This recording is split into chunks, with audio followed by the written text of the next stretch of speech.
आज की कथा उन भक्तों के लिए है जो हर चीज़ भगवान को भोग लगा अर्पण करके खाते हैं। जब भगवान श्री कृष्ण ने सुदामा जी को तीनों लोकों का स्वामी बना दिया तो सुदामा जी की संपत्ति देखकर यमराज से रहा न गया।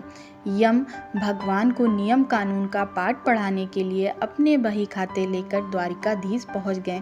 भगवान से कहने लगे, अपराध क्षमा करे भगवान, लेकिन सत्य तो ये है कि यमपुरी में शायद अब मेरी कोई आवश्यकता नहीं रह गई, इसलिए मैं पृथ्वी लोक के प्राणियों के कर्मों का बही खाता आपको सौंपने आया हूँ। और इस प्रकार यमराज ने सारे बही खाते भगवान के सामने रख दिए।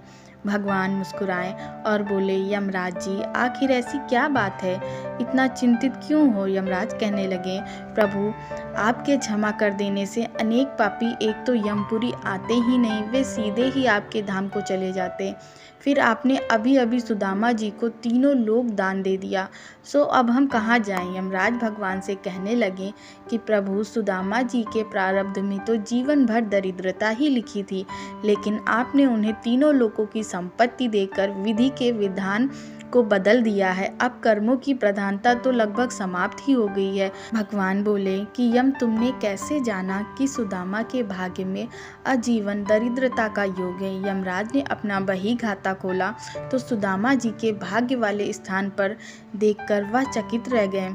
वह देखते हैं कि जहाँ श्री क्षय संपत्ति का क्षय लिखा हुआ था, वहाँ स्वयं भगवान श्री कृष्ण ने उन्हीं अक्षरों को उलटकर उनके स्थान पर यक्ष श्री लिख दिया, अर्थात कुबेर की संपत्ति। भगवान बोले कि यमराज जी, शायद आपकी जानकारी पूरी नहीं है। क्या आप जानते हैं कि सुदामा ने मुझे अपना सर्वस्व अर्पण कर दिया था?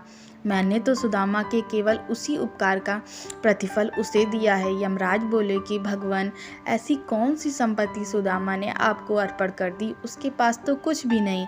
भगवान बोले कि सुदामा ने अपनी कुल पूंजी के रूप में बड़े ही प्रेम से मुझे चावल अर्पण किए थे, जो मैंने और देवी लक्ष्मी ने बड़े प्रेम से खाए। जो मुझे प्रेम से कुछ खिलाता है, उसे संपूर्ण विश्व को भोजन कराने जितना पुण्य प्राप्त होता है। बस उसी का प्रतिफल सुदामा को मैंने दिया है। ऐसे दयालु हैं प्रभु श्री द्वारिकाधीश भगवान। जय श्री कृष्ण।